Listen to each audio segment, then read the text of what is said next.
안녕하세요. 사연을 부탁해입니다. 오늘의 사연을 소개하겠습니다.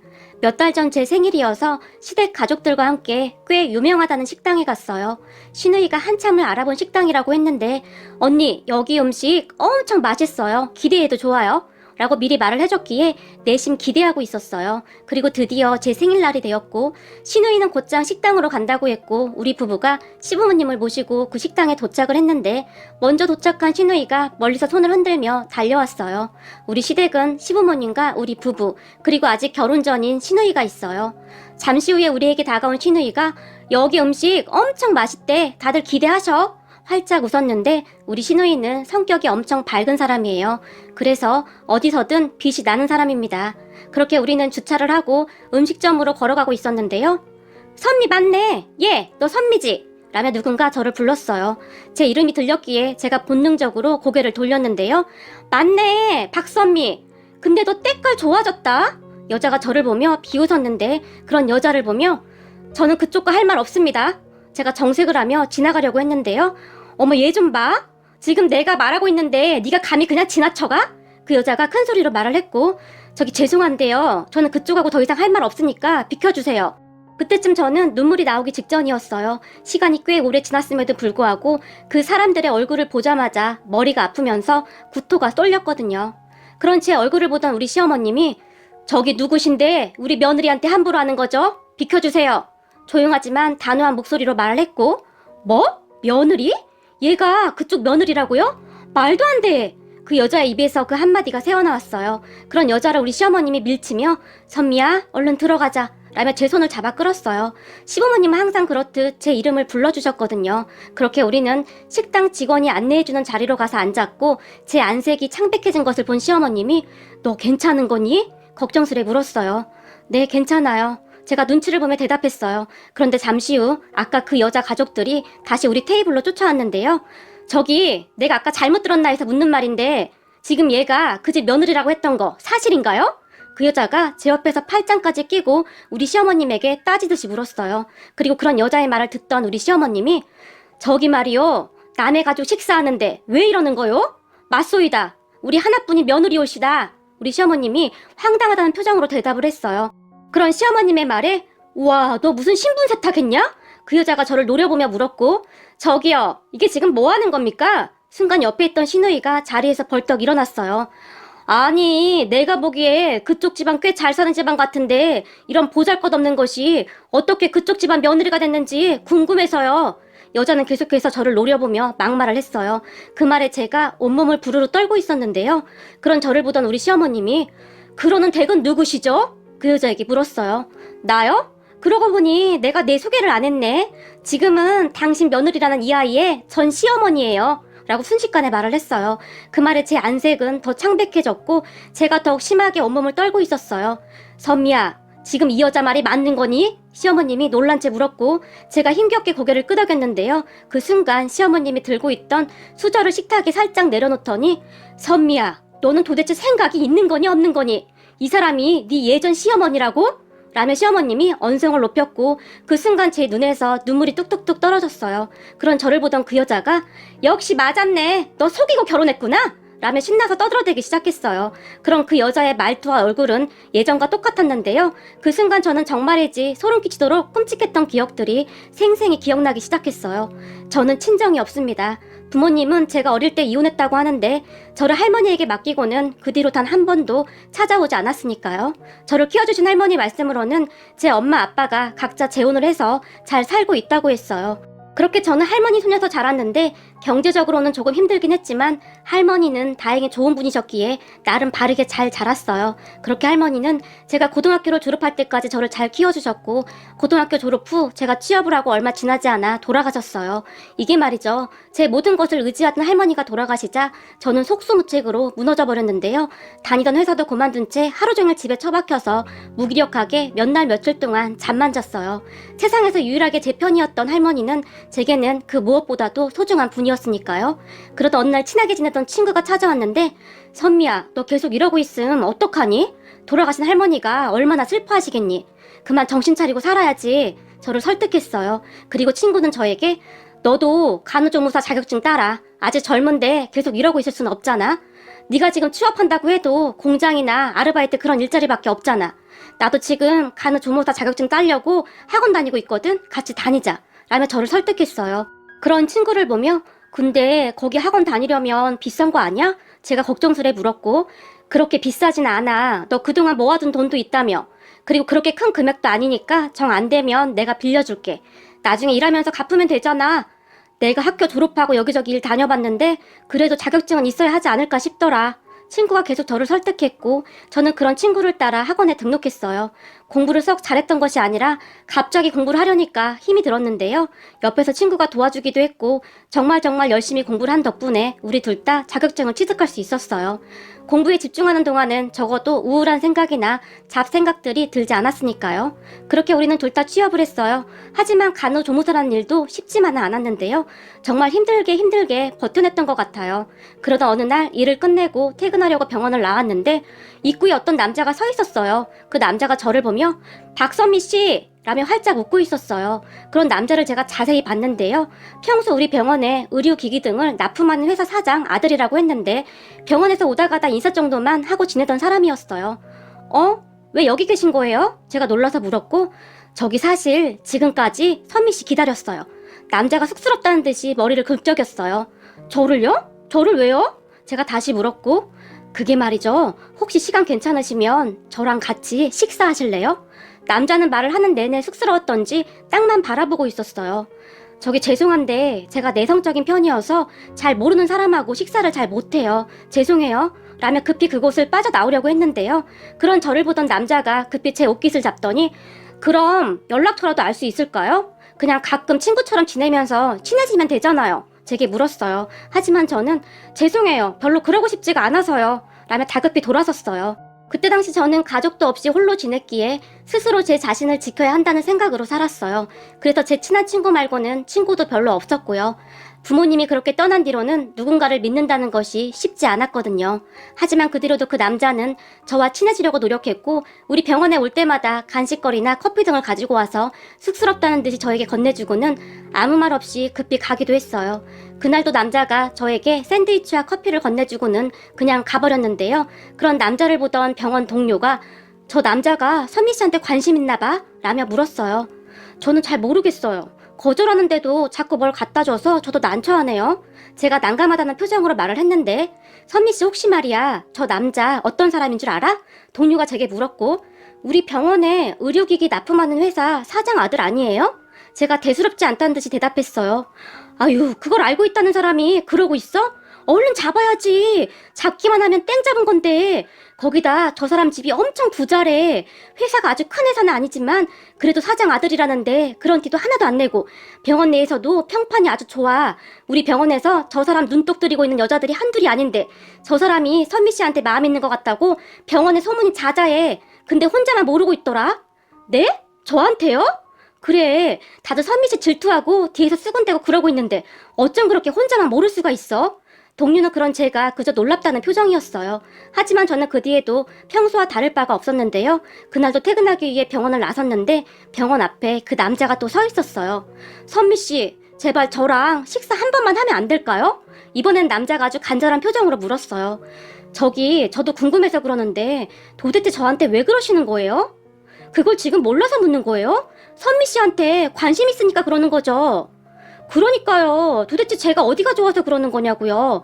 그리고 저 가족도 하나 없는 사람이에요. 제가 말을 했고 좋아하는데 그게 무슨 상관이에요? 저는 그냥 선미 씨 자체가 좋다고요. 그때 당시 남자는 진심인 것 같았어요. 그렇게 남자와 저는 같이 식사를 했고 남자는 제가 생각했던 것보다 훨씬 좋은 사람이었어요. 항상 외롭기만 하던 저를 잘 챙겨줬고 저도 처음으로 결혼을 하고 싶다는 생각을 하게 만든 사람이었어요. 우리는 그렇게 점점 가까워져 갔고 그러던 어느 날 선미야, 우리 결혼하자. 라며 남자친구가 청혼을 했어요. 하지만 제 상황이 많이 안 좋았던지라 오빠네 부모님이 나 좋아할까? 아무리 봐도 오빠 집안이랑 우리 집 상황이 달라도 너무 다른데? 나 너무 걱정이 돼. 제가 말을 했지만 걱정 마. 우리 부모님은 내가 잘 설득할게. 라며 남자친구가 큰 소리를 쳤어요. 그때 제가 그 남자친구의 청혼을 뿌리쳤어야 했는데 그저 후회가 될 뿐이네요. 맞습니다. 그 남자가 제 전남편입니다. 그렇게 얼마 후 전남편 부모님에게 인사를 드리러 갔는데 저를 보자마자 부모님도 안 계시고 도대체 학교도 라며 말끝을 흐리던 전남편의 엄마는 전남편과 제 결혼을 결사 반대하고 나섰어요.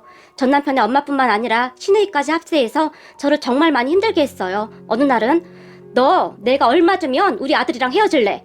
너 사실 우리 아들 돈 때문에 만나는 거잖니? 라며 제게 돈 봉투를 내밀기도 했고 또 어느 날은 제가 일하는 병원까지 찾아와서 몹쓸 말을 하고 가기도 했어요. 그런 전 시어머니와 시누이 때문에 전 남편에게 헤어지자고 통보하기도 했지만 그때마다 전 남편은 그렇게 매달릴 수가 없었어요. 그러면 저는 그런 전 남편이 안쓰러워 다시 만났고 말이죠. 그리고 얼마 가지 않아 결국 전 남편 부모님이 허락을 했는데 전 남편이 짐을 싸서 집을 나와버렸거든요. 결국 자식 이기는 부모 없다고 우리는 그렇게 결혼을 했어요. 하지만 그 뒤에도 제 순환은 계속되었는데요. 전 시어머니는 결혼하고 난 뒤 저를 아주 대놓고 몰아붙이기 시작했어요. 감히 니까짓 게 우리 아들이랑 결혼을 해? 내가 알아둔 자리가 있었는데 너 때문에 다 망했어. 꼴도 보기 싫다. 라는 말은 아무것도 아니었고 너네 혼인신고는 한참 나중에 하거라. 요즘 세상이 좀 그렇잖니? 라며 혼인신고도 못하게 했고 남편도 네가 잘해서 엄마가 너 좋아하게 되면 그때 혼인신고하자. 그럼 더 좋지 않겠어? 라며 혼인신고도 하지 않았어요. 지금 생각해보면 나중에 재산 문제부터 복잡해지니 작정을 했던 것 같아요. 거기다 굳이 우리와 같이 살아야겠다고 우겨서 합가를 했는데 정말 아침부터 저녁까지 저를 부려먹었어요. 하지만 저는 저만 노력하면 가족들 마음에 들 수 있을 것이라고 굳게 믿고 정말 열심히 노력했어요. 이게 말이죠. 한 번 버림받은 사람은 다시 버림받지 않으려고 본능적으로 발버둥을 친다던데 아마도 제가 그랬던 것 같아요.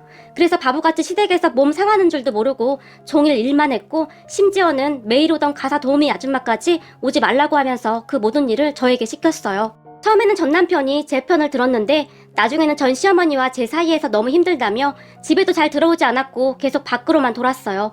결국에는 제가 두 손 두 발 다 들고 그 집을 나와버렸어요. 그때쯤에는 남편도 그런 저를 그냥 보고만 있었는데요. 미안하다고는 안 할게. 나도 정말 최선을 다했는데 안 되는 걸 어쩌겠냐? 라는 말만 할 뿐이었어요. 그렇게 집을 나가는 저를 보며 전 시어머니는 이게 말이다. 사람이 웬만큼은 맞아야 살 수 있는 거 아니겠니? 그러니까 너도 네 수준에 딱 맞는 사람 만나서 잘 살거라.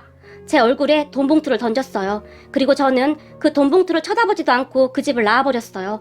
돈 봉투를 두고 가던 저를 보며 꼴에 자존심은 있어가지고 네가 안 가져가면 우리는 좋지. 마음대로 하거라. 라며 저를 비웃기도 했어요. 그렇게 제 친구를 찾아갔는데 제 모습을 본 친구가 선미야, 너 꼴이 이게 뭐야? 난 네가 부잣집에 시집가서 잘 사는 줄 알고 연락도 못하고 있었는데 도대체 이 꼴이 뭐야? 저를 끌어안고 통곡을 했어요. 그렇게 친구와 제가 끌어안고 얼마나 울었을까요? 순간 제가 정신을 잃었던 것 같은데 잠시 후에 눈을 떠보니 병원이었어요. 진찰을 했던 의사 말이 젊은 분이 어떻게 몸을 이렇게 만들었어요? 요즘 세상에 영양실조가 말이 됩니까? 라며 놀라워할 정도였어요. 그렇게 저는 다시 홀로서기를 준비했고 아주 독한 마음으로 하루하루를 버텼어요. 물론 제가 힘들 때마다 제 친구가 항상 옆에서 그런 저를 챙겨줬고요. 사람이 참 대단한 것이 시간이 지나니까 마음의 상처가 서서히 아물기 시작했고 저는 다시 예전처럼 일을 하면서 지냈어요. 그러다 어느 병원에서 일을 하던 중에 어떤 남자가 입원을 했었는데 그 남자가 저에게 호감을 느꼈던지 계속 따라다녔어요. 그때쯤 저는 남자라면 아주 지긋지긋했어요. 거기다가 비록 혼인신고는 하지 않았지만 저는 이미 한 번 이혼 경력도 있었고 그 남자는 초혼이었거든요. 그랬기에 더욱 매몰차게 남자를 밀어냈어요. 하지만 남자는 정말 대단했는데요. 제가 아무리 밀어내도 변함없이 제 옆을 지켰어요. 그렇게 1년 넘게 저를 따라다녔던 남자에게 이제 그만 좀 하세요. 저는 이미 이혼도 해서 그쪽 부모님이 엄청 반대할 거예요. 그리고 제가 전에 당한 게 많아서 저는 앞으로도 결혼 생각이 없어요. 라고 싸늘한 표정으로 말을 했지만 저는 선미씨 아니면 안 됩니다. 제발요. 그러면 그럴수록 그 남자는 저에게 더욱 매달렸어요. 그러다 어느 날 휴무에 집에 있었는데 몸이 너무 안 좋아서 아무것도 못 먹고 누워만 있었어요. 그래서 제 친구에게 미안한데 나 몸이 너무 안 좋아서 그러는데 이따가 약 좀 사다 줄 수 있어? 전화를 했는데 잠시 후에 초인종이 울렸고 그 남자가 약봉투와 죽을 집 앞에 두고 갔더라고요. 알고 보니 제 친구와 그 남자가 서로 연락을 하고 있었고 제 친구가 보기에 남자가 괜찮아 보였던지 저와 연결해주기 위해 노력을 했다고 하네요. 그리고 그때부터였던 것 같아요. 제 마음이 조금씩 움직이기 시작했던 것이 말이죠. 그 뒤 우리는 자연스레 연인 사이가 되었고 우리가 사귄 지 얼마나 되었을까요? 남자가 저에게 청혼했어요. 그런 남자를 보며 당신 부모님이 저를 받아주지 않을 거예요 라고 말을 했지만 난 선미씨 아니면 절대 결혼 안 해요. 그리고 우리 부모님도 선미 씨 상황 다 들었어요. 그러니까 우리 부모님한테 인사가요. 라며 저를 설득했어요. 하지만 저는 선뜻 용기가 나지 않았고 계속 거절하고 있었는데요. 어느 날 같이 식사를 하자며 저를 데리고 식당으로 갔는데 그곳에 그 사람의 부모님과 여동생이 있었어요. 그 모습에 제가 기겁을 하며 안절부절 못한 채 어쩔 줄을 몰라 하고 있었는데요. 앉아요. 그 사람 어머니가 조용히 말을 했고 제가 엉거주춤 자리에 앉았는데 뭘 좋아할지 몰라서 우리가 알아서 시켰는데 괜찮을까요? 그 사람 어머니가 다시 제게 물었어요. 그 말에 네, 제가 기어들어가는 목소리로 말을 했는데 너무나 긴장을 했던지 목소리도 잘 나오지 않았어요. 잠시 후 음식이 나왔고 자, 먹죠. 이번에는 그 사람의 아버지가 말을 했어요. 하지만 저는 선뜻 음식을 먹을 수가 없었는데요. 전에 한 번 호되게 당했던지라 두 번 다시 그런 일을 겪고 싶지 않았어요. 그래서 정말 힘겹게 제가 입을 열었어요. 저기 죄송한데요. 정우 씨가 뭔가 착각을 한 것 같습니다. 저는 정우 씨랑 결혼 생각이 없으니 너무 걱정하지 마십시오. 잔뜩 긴장을 하고 있던지라 어떠한 말을 했는지도 잘 기억이 안 나긴 하는데 대충 그렇게 말을 한 것 같아요. 그런데 그런 제 말을 듣던 그 사람의 어머니가 왜 그런 말을 하는 거죠? 아가씨는 우리 아들을 사랑하지 않는다는 말인가요? 그럼 우리 아들 혼자 결혼하겠다고 이 난리란 말인가요? 아니, 저는 그게 아니라 정우 씨에 비해 제가 너무 많이 부족하니까 부모님께서도 아무래도 걱정하실까봐 그래서 라고 말을 하던 중에 제가 그만 눈물을 쏟고 말았어요. 전에 겪었던 일을 모두 잊었다고 생각하고 있었는데 그때의 일들이 갑자기 생각나면서 폭풍 눈물이 나왔어요. 그렇게 눈물을 흘리던 제 모습을 보며 그 사람의 여동생이 조용히 제 손을 잡아주며 괜찮아요. 우리 오빠도 어디 하나 잘난 게 없어서요. 제가 보기에 언니가 우리 오빠를 너무 과대평가한 것 같은데요? 라고 웃었어요. 그리고 그 사람의 어머니도 그래, 우리 딸 말이 맞는 것 같네. 사실 우리 아들이지만 부족한 게 많아요. 라며 저에게 젓가락을 들려주며 자, 먹어요. 우리 가족은 맛있는 음식 엄청 좋아해서 앞으로 엄청 먹으러 다닐 건데 괜찮겠어요? 그 사람의 어머니가 다시 활짝 웃었어요. 제게 그렇게 따뜻하게 대해주신 분들이 지금의 우리 시부모님과 시누이입니다. 제 생각과는 다르게 저에게 정말 잘해주셨는데요. 어느 날은 저를 집으로 초대해주셨는데 저는 시댁을 방문하고 정말 많이 놀랐습니다. 그동안 남편이 그런 내색을 하지 않았기에 저는 전혀 몰랐는데요. 시댁은 제가 생각했던 것보다 훨씬 잘 사는 것 같았어요. 전 남편 집에 처음 갔을 때도 눈이 휘둥그레졌었는데 그 집하고는 비교가 되지 않을 정도로 부자였어요. 그래서 저는 더욱 이해가 되지 않았어요. 이렇게 부잣집에서 저 같은 이혼녀 며느리를 허락한 것이 도무지 이해가 되질 않았어요. 하지만 그런 생각을 했다는 것이 창피할 정도로 시댁 가족들은 정말 좋은 분들이었고 우리는 정말 행복하게 결혼을 했어요. 그리고 저는 꿈인지 생시인지 모를 정도로 하루하루가 정말 행복했는데요. 그때 처음 저에게도 진짜 가족이 생겼다는 생각이 들 정도였어요. 그런 저를 보며 친구가 거봐, 내가 사람 보는 눈이 있었다니까. 네 남편 정말 괜찮아 보였어. 정말 다행이다. 네가 행복해져서 정말 다행이야. 라며 축하해 줄 정도였어요. 그렇게 정말 행복한 시간이었는데 하필 제 생일날 음식점에서 기억하기도 싫었던 전 남편 가족들을 만났던 거였어요. 순간 아팠던 기억이 다시 떠올랐고 저는 사시나무 떨듯이 온몸을 떨고 있었어요. 그렇게 떨고 있던 저를 보며 우리 시어머님이 너는 생각이 있는 거니 없는 거니? 어쩌면 이런 격 떨어지는 천박한 집구석과 결혼을 했던 거니? 라며 물을 한 잔 마셨어요. 그런 우리 시어머님의 말에 뭐? 격이 떨어져? 당신들 우리 남편이 누군 줄 알아? 전 시어머니가 가방에서 명함을 한 장 꺼내더니 우리 시어머님에게 던졌고 바닥에 떨어진 명함을 슬쩍 본 우리 시어머님이 땡땡 회사? 이런 회사도 있었나? 요즘은 개나 소나 다 사장이래. 라며 더 큰 소리로 비웃었어요. 뭐? 당신 지금 뭐라고 했어? 그래도 겉모습이 번지름해 보이길래 좀 사는 집인 줄 알았더니 역시 개뿔 덮는 집구석이었구만. 그러면 그렇지. 네 주제에 그런 집안에 시집이나 갈 수 있었겠냐? 전 시어머니도 지지 않고 더 큰 소리로 말을 했는데요. 그 순간 우리 시누이가 앞에 있던 깍두기 그릇을 살짝 밀어 바닥으로 떨어뜨렸는데 그 깍두기가 전 시어머니의 발에 그대로 떨어져 버렸어요. 그 바람에 전 시어머니가 아, 이런 미친 것들이 있나? 라며 호들갑을 떨고 있었고 아니, 이 멀쩡한 게 갑자기 왜 떨어지지? 라며 시누이가 다시 물컵을 엎어버렸어요. 그 바람에 전 시어머니의 발이 다 젖어버렸는데요. 야, 이런 싸가지 없는 거사, 너 고의적으로 그랬지? 라며 우리 시누이에게 달라들었어요. 그 모습에 제가 놀라서 벌떡 일어났는데요. 저보다 우리 시어머님이 더 빠르게 일어났고 순식간에 전 시어머니의 머리채를 잡고 놓질 않았어요. 그렇게 식당은 난장판이 돼버렸고 곧 경찰이 왔고 우리 모두는 경찰서로 가게 되었어요. 그리고 그곳에서 우리 시아버님이 저 땡땡 회사 사장입니다. 우리 변호사 좀 불러도 될까요? 라고 경찰에게 물었고, 네? 땡땡 회사 사장님이요? 그런데 사장님이 어쩌시다가? 라며 말끝을 흐렸어요. 평소 지역사회에 좋은 일도 많이 하시고 그랬기에 그 지역에서는 시아버님이 경영하고 있는 회사가 사람들에게 꽤 평판이 좋은 회사였어요. 그리고 그 말을 듣고 있던 전 시댁 가족들이 많이 놀란 듯 했는데요. 당신이 땡땡 회사 사장이라고? 라며 전 시어머니가 물었고, 그러게요. 제가 하필 땡땡 회사 사장이네요. 곧 우리 변호사 올 거니까 변호사 오면 말하죠. 라며 우리 시아버님이 조용히 말을 했어요. 그런 시아버님의 말을 듣고 있던 전 남편의 아버지가 저기 서로 쌍방인데 그냥 이쯤에서 끝내시죠. 라며 바로 꼬리를 내렸어요. 경찰서에서 나오기 전에 우리 시어머님이 한 번만 더 우리 며느리한테 함부로 말하기만 해봐. 그랬다가는 당신들 각오해야 할 거야. 전 시어머니에게 이까지 악문 채 말을 했어요. 그런데 우리 시부모님의 복수는 거기서 끝나지 않았어요. 시아버님이 발이 넓었기 때문에 아는 의사분들이 많았는데요. 그 의사분들에게 전 남편이 저에게 한 짓을 넌지시 말을 하면서 김 원장님, 혹시 땡땡 회사가 원장님 병원에 납품을 한다고 하던데 맞는지요? 라고 묻다가는 김 원장님, 저는 말입니다. 세상을 살아가는데 사람의 인성이 가장 중요하다고 생각합니다. 약자를 괴롭히는 그런 인간들이 잘 살면 안 되는데 말이죠. 그래서 제가 항상 기부도 하고 그러는 거 아니겠습니까?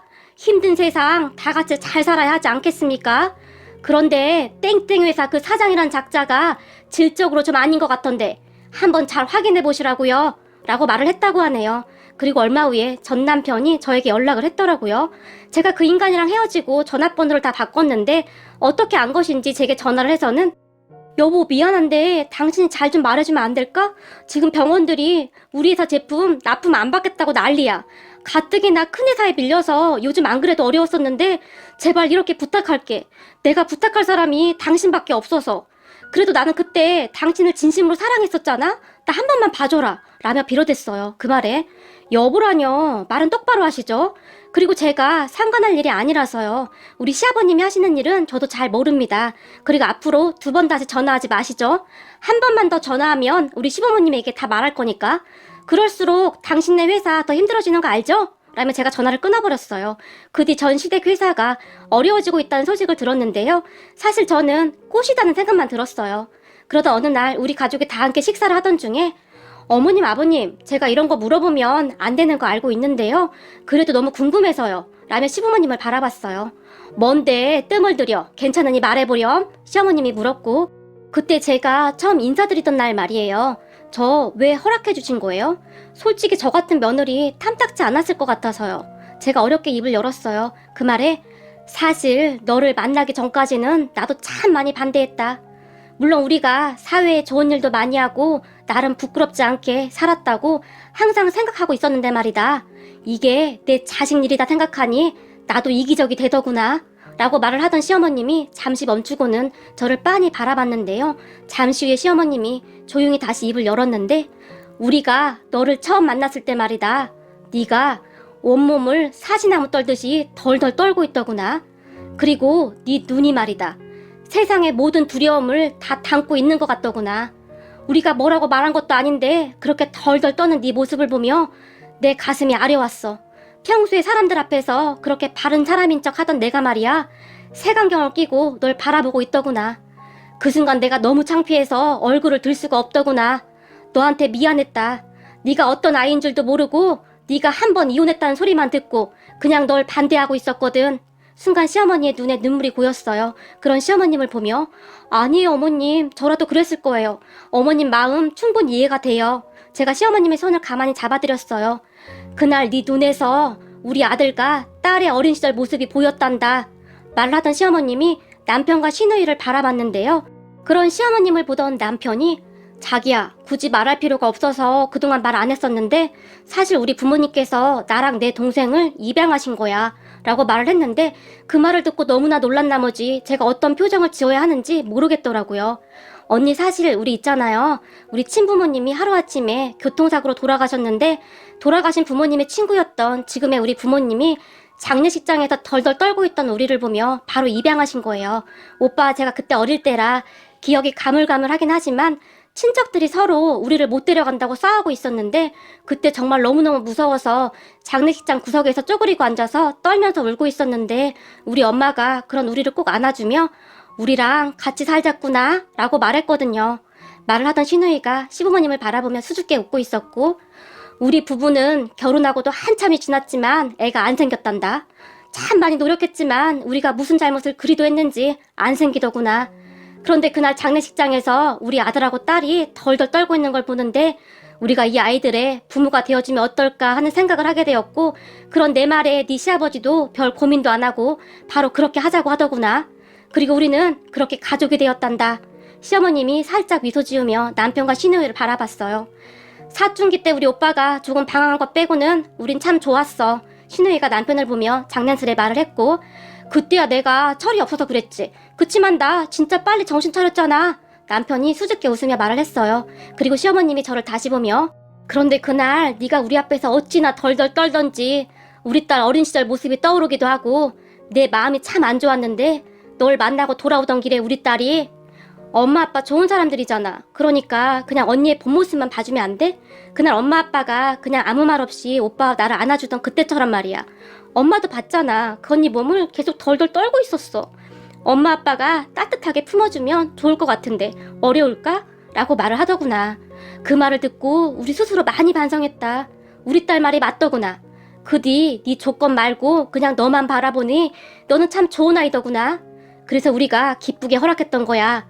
처음에 너에 대해 오해했던 부분은 미안했다 라고 시어머님이 미안한 듯이 말을 했어요. 그 말에 제가 그 자리에서 다시 눈물을 쏟았는데요. 그리고 앞으로는 우리가 네 부모니까 어디 가서 기죽지 말고 혹여나 널 힘들게 했던 그 사람들을 다시 만나더라도 그때처럼 그렇게 주눅들지 말거라. 알겠니? 당당해지란 말이야. 시어머님이 단호한 표정으로 말을 했어요. 그런 시부모님을 바라보는데 문득 비록 부모복은 없었지만 이렇게 좋은 가족들이 생겼다는 것에 그저 감사할 따름이었어요. 우리 가족 항상 사랑하고 또 사랑합니다. 지금처럼만 서로 아끼면서 행복하게 살아요. 우리 가족 사랑합니다. 오늘의 사연은 여기까지였습니다. 즐겁게 보셨다면 구독, 좋아요 부탁드립니다. 고맙습니다.